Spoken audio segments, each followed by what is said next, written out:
itu pertama mati, lalu kemudian hidup, lalu dimatikan kembali, lalu dihidupkan kembali. Jadi kalau kita jawab sekarang, kita pada siklus yang mana ya Pak ya? Mati yang pertama adalah qoblal ijad, fase dimana saat itu kita belum diciptakan. Mungkin jangan-jangan orang tua kita masih kuliah ya Pak ya, belumlah terjadi penciptaan, tapi dalam rencana Allah kita bakal diciptakan. Nah detik itu pada zaman azali ini keberadaan kita belum ada, Allah perhitungkan itu sebagai kematian yang pertama. Karena ciri makhluk adalah memiliki permulaan. Lalu setelah itu mungkin orang tua kita menikah, lalu kemudian melahirkan ibu kita. Ketika manusia diciptakan dalam rahim ibu kita, lalu ditiupkan rohnya, barulah kemudian mulailah kehidupan kita yang pertama. Berarti sekarang kita ini berada di fase apa Pak? Hidup yang pertama setelah melewati kematian yang pertama dan akan menunggu jadwal kematian yang kedua. Jadi almarhum bapak, saudara, mertua atau tetangga atau suami dari saudara kita juga Pak Agus Harsono sekarang sedang menghadapi fase yang kedua, yaitu kematian yang kedua. Nah Bapak Ibu semua, ayat itu kemudian melanjutkan, setelah kematian ini akan datang kehidupan lagi.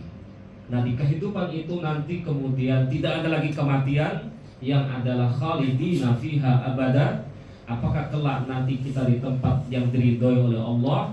Apakah kita kelak nanti di tempat yang Allah murkai di sana? Maka terkait tentang kematian, sebenarnya kita bukan menasehati almarhum, kita bukan menasehati yang sudah mendahului kita, tapi kita menasehati diri kita yang masih hidup ini. Maka di antara nasihat yang paling indah menurut kami adalah nasihat Imam Syafi'i. Apa kata beliau? Kam min sahihin mata bi ghairi illatin. Berapa banyak orang sehat meninggal tanpa pernah sakit. Wa kam min saqimin mata bi ghairi wa kam min saqimin. Banyak juga orang yang sakit, asyahinum minad dahri. Ternyata umurnya panjang. Jadi kata Imam Syafi'i, ada orang yang sehat, cekakak cekikit ketawa, tahu-tahu dapat kabar meninggal tanpa pernah sakit. Sebaliknya kata beliau, ada juga yang sakit, ternyata umurnya panjang. Dia sakit dirawat oleh pasangannya, ternyata yang meninggal duluan yang merawatnya. Diganti oleh yang lain merawatnya, yang merawatnya yang kedua juga meninggal. Banyak kasus seperti itu. Bahkan kata beliau dilanjutkan, berapa banyak orang ketawa cekakak cekikik, dia tidak pernah sadar di sana ternyata kain kafannya sudah ditenun. Ini menarik kita Imam Syafi'i. Jadi banyak orang cekakak cekikik ketawa, ternyata di sana kain kafannya sudah siap besok bakal dibeli. Kain kafannya sudah ditenun di sana. Apa pesan beliau seakan menasihati kita? Maka karena mengingat rahasia Allah tentang kapan jadwal kematian kita, dan ternyata justru dia adalah jadwal yang pasti, cuman masalah waktunya kapan, maka tidak ada persiapan buat kita kecuali waspada, mengisi waktu, tempat, keadaan dimanapun kita berada, selalu dalam keadaan takwa kepada Allah Subhanahu wa Ta'ala. Lalu kemudian yang berikutnya, nasihat buat kita bersama juga bahwa ada pesan menarik juga dari ulama kita. Jika kita belum mampu berlomba menambah amal bersama orang-orang soleh, minimal kita berlomba mengurangi pahala di antara orang-orang yang merasa banyak dosa. Artinya kalau kita tidak bisa mampu jadi orang soleh, minimal ngurangin keburukan. Belum mampu menambah kebaikan, minimal kita rajin istighfar.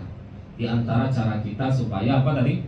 Agar supaya ayat yang sering kita hafal itu wala tamutunna illa wa antum muslimun itu terlaksana. Yang terakhir nasihat buat kita bersama. Masih ingat betul kami waktu itu dinasehati oleh Ustaz kami. Ustaz, iya, jika kita ingin tahu bagaimana husnul khotimah, kira-kira ada bocoran gak ya? Apa kata beliau? Husnul khotimah atau tidak sepertinya bisa diperjuangkan, tapi kita lebih pilih atau kita lihat di mana dan berapa lama kita duduk di sana. Jadi kita lihat situasi kita, di mana kita seringnya berada. Kalau kita lihat misal contoh orang doyan balap, hari-hari balap, biasanya Pak meninggal kapan? Ya balapan, karena seringnya apa? Di arena. Ada orang suka main ular, tahu meninggalnya di mana? Dipatok ularnya. Ada orang suka miara singa, meninggalnya apa? Ya karena hari-harinya bergelut dengan singa. Nah, kata beliau, Ustadz kami waktu itu menasihati, mari kata beliau isi waktu-waktu kita perhatikan kira-kira kita seringnya berada di tempat-tempat yang taat atau tidak, ya kan? Harapannya pepatah kita mengatakan mancing itu semakin banyak joran ya Pak ya, joran kata orang pancing, semakin banyak joran yang kita pasang, semakin banyak peluang dapat ikan. Tapi kalau cuma satu doang, berarti kesempatannya juga cuma satu. Nah, semakin banyak kita mengisi waktu kita perhatikan pagi, siang, malam dalam tempat yang taat, maka kemungkinan besar ayat yang tadi kita baca wala tamutunna illa wa antum muslimun itu terlaksana. Nah, minimal tadi kita katakan setidaknya kurangin pahala, kalau belum mampu kita berlomba dengan orang-orang yang menambah amal soleh. Nah, kalau boleh kita kasih tips sederhananya adalah mari hari-hari kita kurangin yang haram-haramnya, di samping kita mengisi mengerjakan yang wajib-wajibnya. Lalu cicil pelan-pelan kita laksanakan yang sunnah-sunnahnya. Lalu yang terakhir kita kurangin sedikit-sedikit yang makruh-makruhnya. Jadi kalau kita kasih tips tadi apa nih? Yang apa tadi Pak ya? Yang haram-haram kita tinggalkan, yang wajib-wajib kita laksanakan, yang sunnah-sunnah nyicil pelan-pelan. Semoga dengan itu nasihat kita malam hari ini, dengan mengambil momen dari mendahului keluarga kita, saudara kita Pak Haji Agus Harsono ini, menjadi nasihat berharga buat kita bersama. Mari Bapak Ibu, sebelum kita tutup, kita baca Al-Fatihah terlebih dahulu.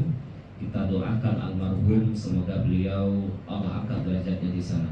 A'udzubillahi minasyaitonirrajim. Bismillahirrahmanirrahim. Alhamdulillahirabbil alamin. Arrahmanirrahim. Maliki yaumiddin. Iyyaka na'budu wa iyyaka nasta'in. Ihdinas siratal mustaqim. Siratal ladzina an'amta 'alaihim ghairil maghdubi 'alaihim waladdallin. Amin.